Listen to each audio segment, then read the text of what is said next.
Assalamualaikum warahmatullahi wabarakatuh. Saya Seka Onda Mayasya, NIM 21107030113 akan mempresentasikan tentang perilaku konsumen berkelanjutan, matkul perilaku konsumen. Yang pertama ada bagian perkenalan. Dunia sedang menghadapi banyak masalah lingkungan dan manusia pun menghadapinya. Misalnya jumlah bencana alam telah meningkat secara signifikan, perubahan pola cuaca yang drastis terlihat jelas, glacier mencair, dan suhu global terus meningkat. Sebagian besar disebabkan oleh gas rumah kaca yang dihasilkan oleh manusia. Konsumsi secara inheren terkait dengan keberlanjutan karena setiap keputusan mengenai apa yang akan dibeli, bagaimana dan berapa banyak yang harus dibeli, berapa banyak yang harus dikonsumsi, dan bagaimana cara membuangnya mempunyai dampak langsung terhadap generasi mendatang. Dan dampak kumulatif dari konsumsi masing-masing konsumen sangatlah buruk. Kebanyakan orang ingin hidup dan membuat keputusan untuk memuaskan keinginannya atau kebutuhannya saat ini tanpa mengorbankan lingkungan. Yang berikutnya ada tujuan dan pendekatan. Tujuan pertama adalah untuk meninjau dan mensintesis penelitian tentang perilaku konsumen berkelanjutan. Yang kedua adalah untuk menentukan kesenjangan penelitian yang penting yang memberikan peluang untuk memotivasi konsumsi berkelanjutan. Artikel ini dimulai dengan sejarah singkat investigasi penelitian. 4 poin penting perilaku konsumen berkelanjutan. Yang pertama ada hambatan kognitif terhadap keberlanjutan. Poin-poinnya yang pertama ada intensif dan dorongan ekonomi. Pemerintah semakin tertarik menggunakan wawasan perilaku untuk menerobos hambatan kognitif guna mengubah perilaku masyarakat dan mencapai tujuan kebijakan. Banerjee et al. 2017, Bank Dunia 2015. Salah satu pilihannya adalah meningkatkan insentif untuk bertindak secara berkelanjutan. Contohnya memberikan diskon tagihan listrik kepada penduduk jika mereka mengurangi penggunaan energi musim panas. Jadi pemerintah itu mengatur para penduduk untuk melakukan perilaku konsumen berkelanjutan dengan memberikan diskon ketika mereka mau mengurangi penggunaan energi musim panas. Ini bisa dikatakan efektif karena diskon itu bisa mempengaruhi apa yang akan dilakukan oleh penduduk. Yang selanjutnya ada fokus masa depan. Salah satu strategi untuk mengurangi bias saat ini adalah dengan mengajak masyarakat untuk mengalihkan perhatian mereka ke masa depan.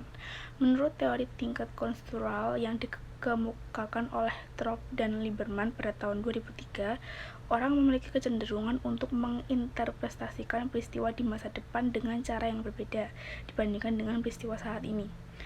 Nah, contoh dari poin ini yaitu lebih memilih produk yang berlabel ramah lingkungan atau memiliki sertifikasi keberlanjutan. Jadi lebih baik memilih produk yang ramah lingkungan, jadi bisa didaur ulang yang lebih kuat dan nantinya bisa digunakan kembali. Dan juga menggunakan barang-barang yang dibuat dengan menggunakan bahan daur ulang atau proses produksi yang berkelanjutan. Poin yang kedua adalah diri sendiri. Yang pertama ada memberi sinyal pada diri sendiri. Ketika konsumen memilih untuk mengadopsi perilaku konsumsi berkelanjutan, mereka tidak hanya memberikan petunjuk kepada orang lain tentang karakter mereka, tetapi juga menyampaikan sinyal tentang nilai dan identitas mereka sendiri. Saat konsumen ditanya mengenai strategi yang paling efektif untuk menghemat energi, mayoritas dari mereka itu lebih cenderung memberikan jawaban yang terkait dengan perilaku pribadi mereka sendiri, seperti kebiasaan mematikan lampu, mengurangi penggunaan kendaraan, atau melakukan daur ulang. Sebaliknya, mereka kurang cenderung menyebutkan produk-produk tertentu, seperti peralatan hemat energi atau lampu LED, sebagai strategi untuk menghemat energi. Dengan demikian, penekanan lebih pada perubahan perilaku individual dibandingkan dengan menggunakan produk yang efisien dalam hal energi. Jadi mereka melakukan perilaku konsumen berkelanjutan itu dengan cara-caranya sendiri, dengan cara-cara yang paling mudah seperti mematikan lampu atau mengurangi penggunaan kendaraan. Yang berikutnya ada identifikasi diri. Individu terdorong untuk membentuk identitas yang membedakan diri mereka dari orang lain, meskipun memberikan tanda-tanda yang mencerminkan citra positif tanpa mempertimbangkan bagaimana orang lain melihatnya. Sebagian besar keuntungan yang diinginkan oleh konsumen dalam identifikasi diri melibatkan dan menyampaikan informasi tentang diri mereka kepada orang lain, perilaku mereka, termasuk hal-hal yang terkait erat dengan identitas pribadi dan kelompok.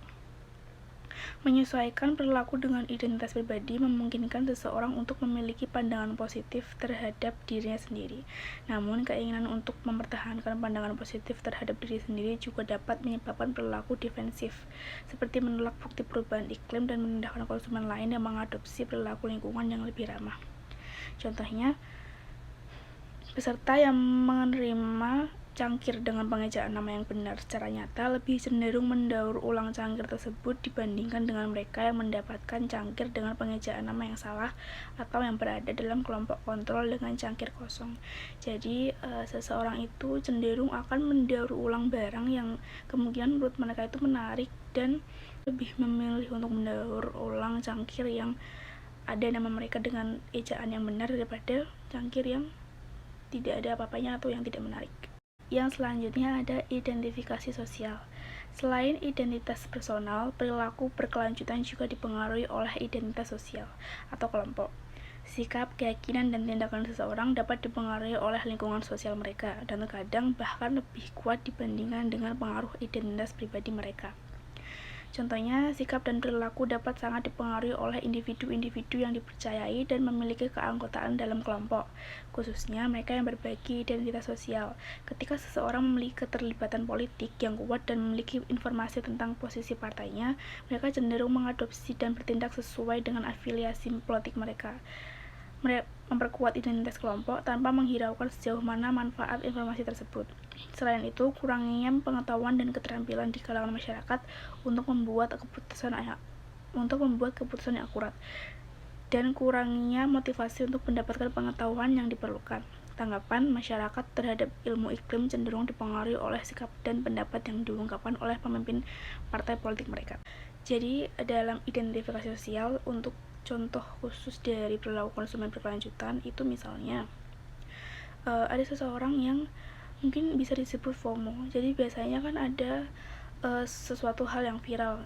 Jadi kadang orang-orang mengikuti untuk membeli barang tersebut, tidak peduli manfaatnya apa, yang penting ikut untuk membeli. Nah, padahal belum tentu barang itu berguna atau bermanfaat bagi lingkungan. Bisa jadi barang tersebut malah merugikan lingkungan. Jadi identifikasi sosial itu sangat pengaruh untuk menerapkan perilaku konsumen berkelanjutan. Yang selanjutnya ada poin pengaruh sosial dan norma sosial. Yang pertama ada norma deskriptif dan injungtif.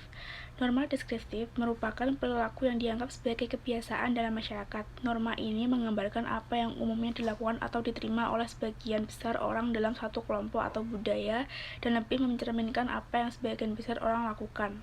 Sedangkan norma injungtif adalah aturan yang menetapkan apa yang seharusnya dilakukan atau dihindari dalam suatu masyarakat.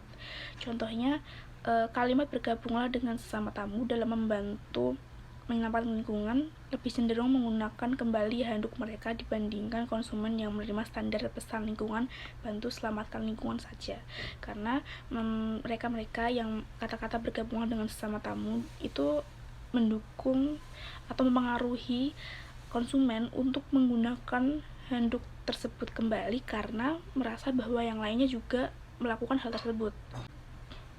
Yang selanjutnya ada bukti sosial. Bukti sosial merupakan jenis norma sosial deskriptif yang memberikan bukti tentang bagaimana seseorang sebenarnya berperilaku. Bukti sosial diasumsikan ketika seseorang meyakini bahwa orang lain memiliki pengetahuan yang lebih banyak tentang suatu situasi daripada yang mereka miliki, sehingga mereka mengambil keputusan yang bijak. Dalam situasi di mana seseorang merasa ragu tentang cara berperilaku, mereka mungkin cenderung mengamati perilaku orang lain sebagai pedoman dan menganggap suatu perilaku sebagai benar. Contohnya, ketika seseorang melihat orang-orang lainnya membuang sampah sembarangan, juga akan mengikuti tindakan tersebut. Jadi mungkin orang tersebut melihat orang membuang sampah, jadi mereka membenarkan hal tersebut karena mungkin merasa ada temannya, jadi mereka juga membuang sampah sembarangan. Dan yang kedua adalah ketika ada seorang yang menggunakan panel surya untuk mengurangi penggunaan listrik dan penggunaannya efektif, pasti lama-kelamaan akan ada orang yang tertarik untuk menggunakan panel surya juga. Jadi nanti kalau misalnya ada orang yang menggunakan panel surya dan terbukti efektif, pasti akan ada orang yang mengikuti hal tersebut karena mungkin juga bisa mengurangi listrik. Jadi bisa mengurangi listrik dan efektif, jadinya mereka menganggap bahwa hal tersebut efektif dan benar. Yang selanjutnya ada karakteristik produk dan perilaku berkelanjutan. Produk berkelanjutan mempunyai karakteristik tertentu yang memberikan manfaat bagi lingkungan dan masyarakat secara keseluruhan selama penggunaan dan pembuangannya. Contohnya, orang cenderung lebih sering membuang kertas yang dirobek-robek, potong-potong, atau kusut daripada kertas yang utuh dan tidak mengalami perubahan bentuk atau kerusakan. Jadi seseorang itu pasti akan lebih rela membuang hal-hal atau barang-barang yang sudah robek, rusak, ataupun sudah kusut daripada barang-barang yang masih rapi ataupun belum rusak. Contoh lainnya yaitu membuat desain produk dan kemasan yang kuat meningkatkan tingkat daur ulang. Jadi desain-desain atau produk-produk yang memiliki kemasan yang kuat itu lebih cenderung seseorang tuh akan melakukan daur ulang, karena selain tahan lama, barang-barang tersebut juga lebih kuat dan tidak mudah rusak. Jadi banyak orang-orang yang melakukan daur ulang pada produk-produk atau kemasan-kemasan yang kuat. Dan produk yang memiliki kualitas dan kekuatan yang lebih baik tidak hanya akan memiliki umur pakai yang lebih panjang, tapi juga lebih cenderung untuk mengalami proses daur ulang daripada akhirnya dibuang, karena masih berguna dan kuat. Jadi tahan lama, jadi bisa bermanfaat untuk digunakan kembali. Kesimpulannya yaitu yang pertama ada pemasaran merupakan kebalikan dari keberlanjutan. Kenapa? Karena seseorang itu melakukan pemasaran produk mereka kadang tanpa memperhatikan efek untuk lingkungan. Misalnya mereka mempromosikan produk mereka dengan menggunakan pamflet. Mereka cenderung pasti akan akan menempelkan pamflet tersebut ke sembarang tempat dan tidak memikirkan sampah kertasnya. Jadi pemasaran merupakan kebalikan dari keberlanjutan, karena kadang seseorang pemasar itu tidak memikirkan efek dari pemasaran mereka terhadap lingkungan. Yang kedua ada memahami pengambilan keputusan konsumen, juga demikian kunci untuk memberdayakan konsumen agar berperilaku lebih berkelanjutan. Jadi ketika kita ingin konsumen ini berperilaku lebih berkelanjutan, kita harus memahami apa yang bisa dilakukan oleh konsumen dan apa yang dimau oleh konsumen. Jadi kita harus memahami apa yang kira-kira bisa dilakukan oleh konsumen ketika kita ingin mereka menerapkan perilaku konsumen berkelanjutan. Yang selanjutnya adalah penelitian yang diulas di sini mewakili 20 tahun terakhir studi yang menyelidiki psikologi konsumen dalam mendorong keberlanjutan perilaku. Yang terakhir, sebagian besar penelitian telah menyelidiki perilaku yang berdampak rendah dan sering dilakukan dibandingkan perilaku yang berdampak besar namun jarang dilakukan, seperti seseorang menerapkan perilaku berlanjutan itu dari diri masing-masing yang mudah, misal seperti mematikan lampu atau mengurangi penggunaan energi dibandingkan menggunakan hal-hal yang lebih besar dari itu.